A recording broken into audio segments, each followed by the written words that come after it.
கர்த்தருடைய நாமம் மகிமைப்படுவதாக. இன்றைக்கு தேவன் நமக்கு கொடுக்கிற வேதவசனம், எனக்கு செவி கொடுக்கிறவன் எவனோ அவன் விக்கினமின்றி வாசம் பண்ணி ஆபத்திற்கு பயப்படாமல் அமைதியாயிருப்பான். நீதிமொழிகள் 1:33. நீதிமொழிகள் புத்தகத்தில் வசனம் 1 தாவீதின் குமாரனும் இஸ்ரவேலின் ராஜாவுமாகிய சாலமோன் எழுதியிருக்கிறார். நாம் வாசித்த இந்த வசனம், எனக்கு செவி கொடுக்கிறவன் அல்லது எனக்கு கீழ்ப்படுகிறவன் என்று சொல்வது வசனம் 22-23 ஞானத்திற்கு, அறிவிற்கு, கடிந்து கொள்ளுதலுக்கு செவி கொடுக்கிறவன் ஆகும்.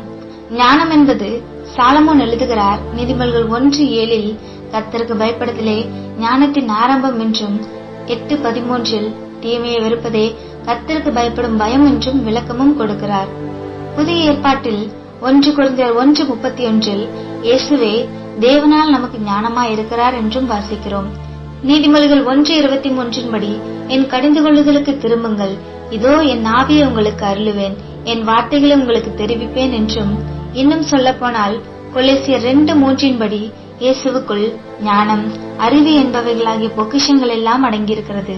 அப்படி பார்த்தால் ஞானமாகிய இயேசுவுக்கு யோவான் 16:8 கடிந்து கொள்ளுகிற பரிசுத்தாவின் வார்த்தைகளுக்கும் செவி கொடுத்து வாழ்கிறவர்களுக்கு பாதுகாப்பு உண்டு.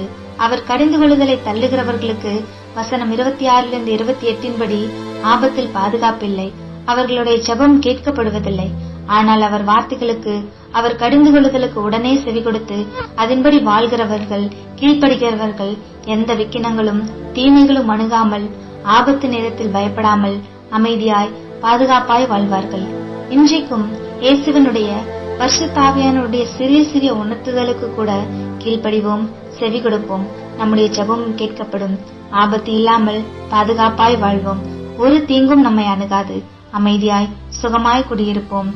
ஆமேன். நாம் ஜெபம் செய்வோம்.